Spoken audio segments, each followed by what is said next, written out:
Hi hello ಸ್ನೇಹಿತರೆ, ಮತ್ತೊಮ್ಮೆ ಎಲ್ಲರಿಗೂ SPP ಕನ್ನಡ ಯೂಟ್ಯೂಬ್ ಚಾನಲ್ಗೆ ಸ್ವಾಗತ ಸುಸ್ವಾಗತ. ಸ್ನೇಹಿತರೆ, ಇವತ್ತು ನಿಮ್ಮನ್ನೆಲ್ಲ ರಂಜಿಸೋಕೆ ಒಂದು ಹೊಸ ಕಥೆಯನ್ನು ತೆಗೆದುಕೊಂಡು ಬಂದಿದ್ದೀನಿ. ಕತೆ ಹೆಸರೇನಪ್ಪ ಅಂದರೆ ವಿಧಿಯನ್ನು ಗೆದ್ದ ರಾಜ್ಕುಮಾರ. ಒಬ್ಬ ರಾಜ್ಕುಮಾರ ಯಾವ ಥರ ವಿಧಿಯನ್ನು ಗೆಲ್ತಾನೆ ಅನ್ನೋದನ್ನು ನೋಡೋಣ.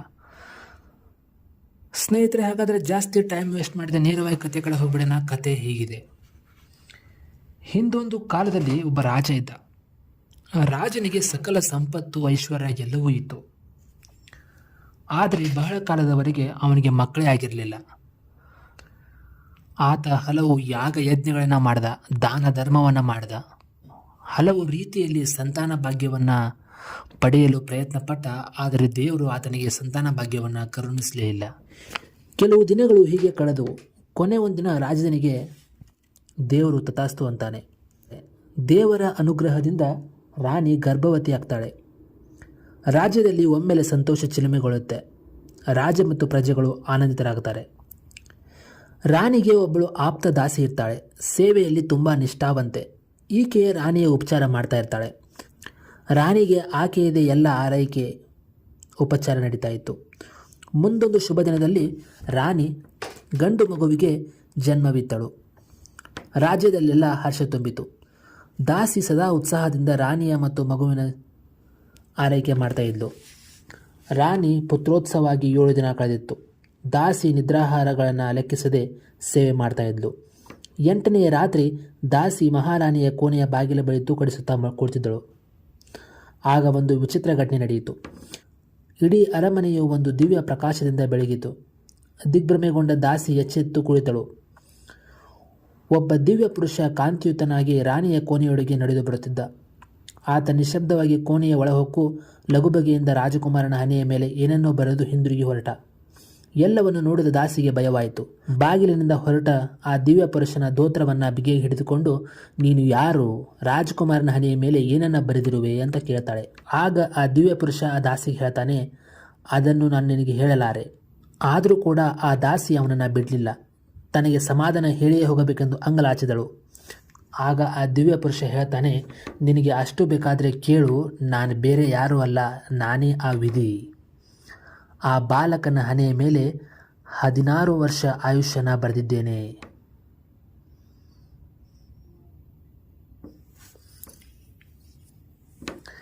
ಅದು ರಹಸ್ಯ. ನೀನಿದನ್ನು ಬೇರೆಯವರಿಗೆ ತಿಳಿಸಿದರೆ ನಿನ್ನ ಆಯುಷ್ಯವು ಕೂಡ ಮುಗಿಯುತ್ತದೆ ಎಂದು ಹೇಳಿ ಹೊರಟು ಹೋದನು. ಅಂದಿನಿಂದ ಆ ದಾಸಿ ರಾಜಕುಮಾರನನ್ನು ನೋಡಿದಾಗಲೆಲ್ಲ ತುಂಬ ದುಃಖಿತರಾಗುತ್ತಾಳೆ. ಯಾರಾದರೂ ಕಾರಣ ಕೇಳಿದರೆ ಆ ಒಂದು ಕಾರಣವನ್ನು ಮುಚ್ಚಿಟ್ಟು ಬೇರೆ ಏನನ್ನೋ ಸಬೂಬು ಹೇಳಿ ಅಲ್ಲಿಗೆ ಬಿಡುತ್ತಾಳೆ.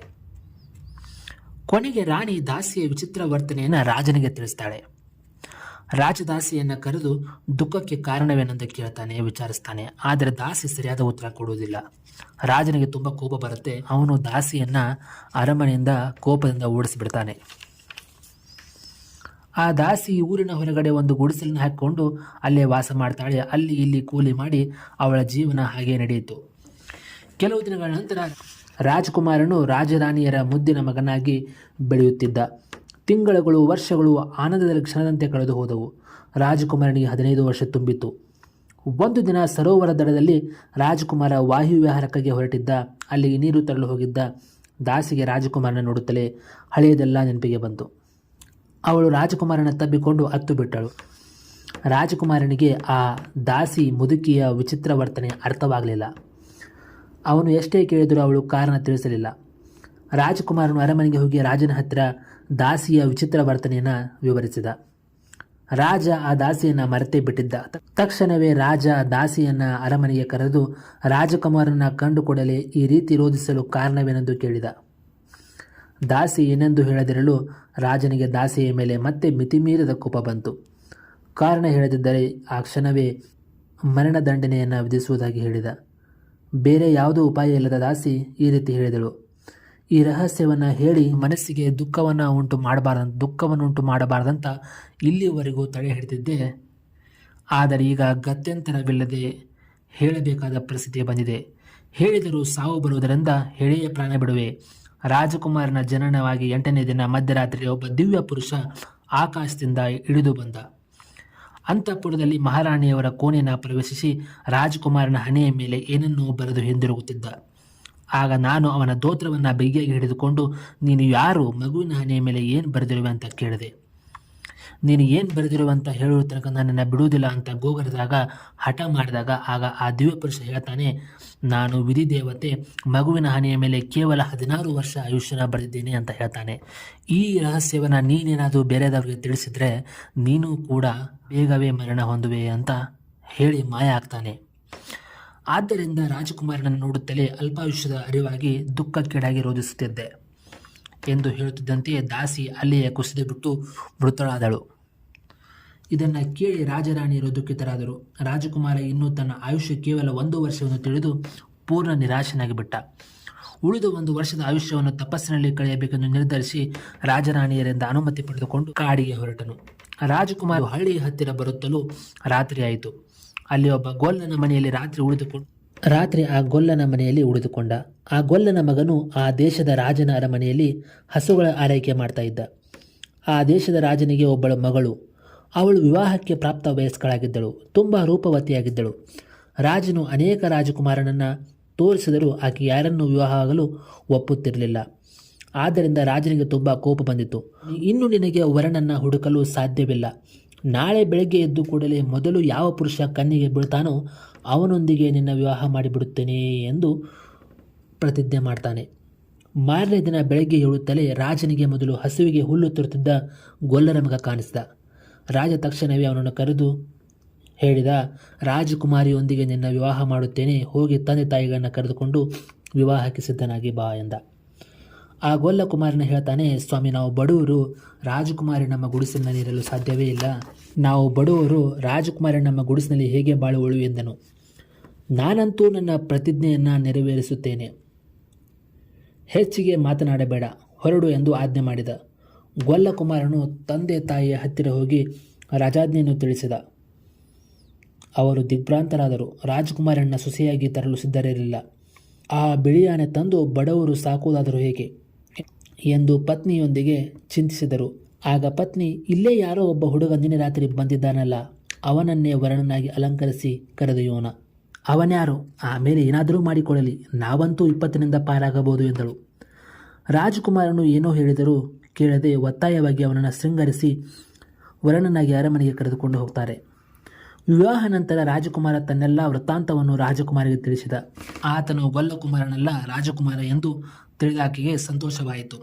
ಆದರೆ ಆತನ ಆಯುಷ್ಯ ಕೇವಲ ಇನ್ನು 1 ವರ್ಷ ತಿಳಿದಾಗ ದುಃಖವಾಯಿತು. ರಾಜಕುಮಾರ ತನ್ನ ಆಯುಷ್ಯವನ್ನು ಮುನಿಗಳ ಸೇವೆ ಮಾಡಿಕೊಂಡು ತಪಸ್ಸಿನಲ್ಲಿ ಕಳೆಯಬೇಕೆಂದು ಅಪೇಕ್ಷೆಯನ್ನು ಮುಂದಿಟ್ಟಾಗ ರಾಜಕುಮಾರಿ ಸಹರ್ಷದಿಂದ ಕೂಡ ಒಪ್ಪಿಗೆ ಕೊಡ್ತಾಳೆ. ತಾನು ಜೊತೆಯಲ್ಲಿ ಬರುವುದಾಗಿ ಹಠ ಮಾಡಿದಳು. ಬೇರೆ ಮಾರ್ಗವಿಲ್ಲದೆ ರಾಜಕುಮಾರನ್ನು ಕರೆದುಕೊಂಡು ಅರಣ್ಯದ ಕಡೆಗೆ ಹೋಗ್ತಾನೆ. ಮುಂದೆ ಹೋಗುತ್ತಲೇ ಅವರಿಗೆ ಒಂದು ಋಷಿಗಳ ಆಶ್ರಮ ಸಿಗುತ್ತದೆ. ಅಲ್ಲಿ ಹಸುಗಳು, ಹುಲಿಗಳು ಒಂದೇ ಕಡೆ ಕೂಡಿ ಆಡುತ್ತಿದ್ದವು. ನವಿಲು, ಸರ್ಪಗಳು ಒಂದೆಡೆ ಇದ್ದವು. ಅವುಗಳಲ್ಲಿ ಪರಸ್ಪರ ವೈರಭಾವನೆಯೇ ಕಾಣುತ್ತಿರಲಿಲ್ಲ. ಅದನ್ನು ಕಂಡು ರಾಜಕುಮಾರ ಮತ್ತು ರಾಜಕುಮಾರ ಹೆಂಡತಿಗೆ ಆಶ್ಚರ್ಯವಾಗುತ್ತದೆ. ಅಲ್ಲಿ ಒಂದು ಕುಟೀರ, ಅದರಲ್ಲಿ ಒಬ್ಬ ಮುನೀಶ್ವರ ಸಮಾಧಿಯಲ್ಲಿ ಕುಳಿತಿದ್ದ. ಆ ಮಹಾತ್ಮ 12 ವರ್ಷ ಸಮಾಧಿಯಲ್ಲಿ ಕುಳಿತಿರುತ್ತಿದ್ದ. 12 ವರ್ಷ ಎಚ್ಚರದಿಂದಿರುತ್ತಿದ್ದ. ಹಾಗೆಯೇ ಸಾವಿರಾರು ವರ್ಷಗಳಿಂದ ಅವನು ಅಲ್ಲಿ ತಪಸ್ಸು ಮಾಡುತ್ತಿದ್ದ.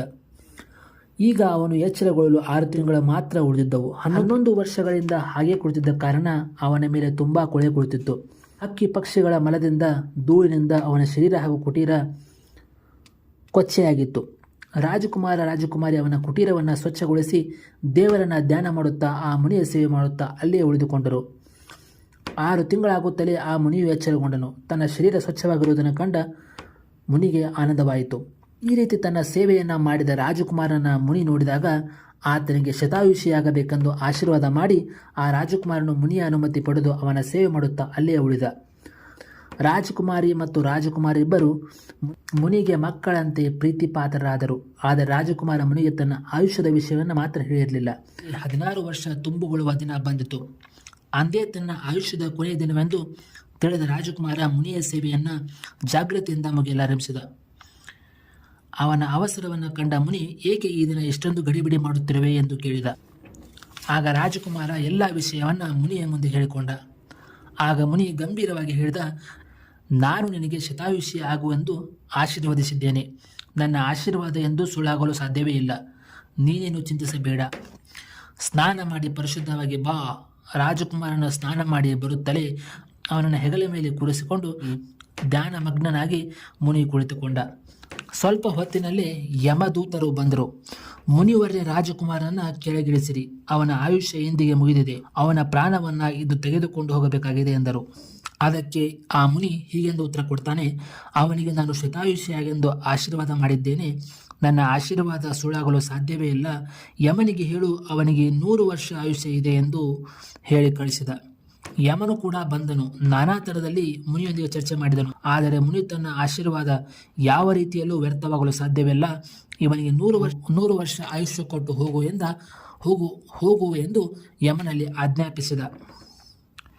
ಋಷಿಯ ಪ್ರಾರ್ಥನೆಯನ್ನ ಮೀರುವ ಧೈರ್ಯ ಯಮನಿಗಿರಲಿಲ್ಲ. ಮೀರಿದರೆ ಅವನ ಶಾಪಕ್ಕೆ ಗುರಿಯಾಗಬೇಕಾಗುತ್ತಿತ್ತು. ಆದ್ದರಿಂದ ಯಮ ಹೊರಟು ಹೋದ. ಕೆಲವು ದಿನಗಳ ನಂತರ ರಾಜಕುಮಾರ ಮುನಿಯ ಅನುಜ್ಞೆಯನ್ನು ಪಡೆದು ತನ್ನ ರಾಜ್ಯಕ್ಕೆ ಹಿಂತಿರುಗಿದ. ಪುನಃ ಬದುಕಿ 100 ವರ್ಷ ಆಯುಷ್ಯವನ್ನು ಪಡೆದು ಬಂದ ಮಗವನ್ನು ಕಂಡ ರಾಜರಾಣಿಯರಿಗೆ ತುಂಬ ಆನಂದವಾಯಿತು. ರಾಜಕುಮಾರಿಯ ಭಾಗ್ಯದಿಂದ ಮಗ ಬದುಕಿದನೆಂದು ಆಕೆಯನ್ನು ಆದರದಿಂದ ಸ್ವಾಗತಿಸಿದರು. ಮಗ ಮತ್ತು ಸೊಸೆಗೆ ರಾಜ್ಯವನ್ನು ಒಪ್ಪಿಸಿ ತಾವು ಹೊರಟು ಹೋದರು. ರಾಜಕುಮಾರ ಮತ್ತು ರಾಣಿ 100 ವರ್ಷಗಳ ಕಾಲ ಸುಖವಾಗಿ ಬಾಳಿದರು. ಧನ್ಯವಾದಗಳು ಸ್ನೇಹಿತರೆ. ಈ ಕತೆ ಕೇಳಿದಾಗ ನಮಗೂ ನಿಮ್ಗೆ ಅನಿಸಿರ್ಬೋದು, ವಿಧಿ ಯಾವತ್ತಾದರೂ ಬದಲಾದೀತೆ? ಹೌದು, ವಿಧಿ ಬದಲಾಗಲು ಸಾಧ್ಯವಿಲ್ಲ. ಆದರೆ ಇವು ಕೆಲವೊಂದಿಷ್ಟು ಕಾಲ್ಪನಿಕ ಕಥೆಗಳಾಗಿದ್ದರಿಂದ ಒಂದು ವಿಧಿ ಕೂಡ ಬದಲಾಗ್ತಿತ್ತು. ಆವತ್ತಿನ ಋಷಿಗಳು, ಆವತ್ತಿನ ತಪಸ್ವಿಗಳು ಎಷ್ಟು ತಪಸ್ವಿಗಳಾಗಿದ್ದಾರೆ ಅಂದರೆ, ಎಷ್ಟು ಅವರಲ್ಲಿರುವ ಒಂದು ಶಕ್ತಿ ಇತ್ತೆಂದರೆ ನಾವು ಇಲ್ಲಿ ಕಾಣ್ಬೋದು. ಆ ಋಷಿ ಯಮನನ್ನು ಕೂಡ ವಿರೋಧ ಮಾಡಿ ಆತನಿಗೆ 100 ವರ್ಷ ಆಯುಷ್ಯ ಕೊಡ್ತಾನೆ ಅಂದರೆ ಆ ಋಷಿಯ ಶಕ್ತಿಯನ್ನು ನಾವಿಲ್ಲಿ ಗಮನಿಸಬೇಕಾಗತ್ತೆ. ಅಂದರೆ ಆವತ್ತು ಆ ಥರ ಒಂದು ದೈವದಲ್ಲಿ, ಆಧ್ಯಾತ್ಮಿಕತೆಯಲ್ಲಿ ಮತ್ತು ಒಂದು ತಪಸ್ಸಿನಲ್ಲಿ ಆ ಪ್ರಬಲತೆ ಇವತ್ತು ನಾವು ಕಾಣ್ಬೋದಾಗಿದೆ.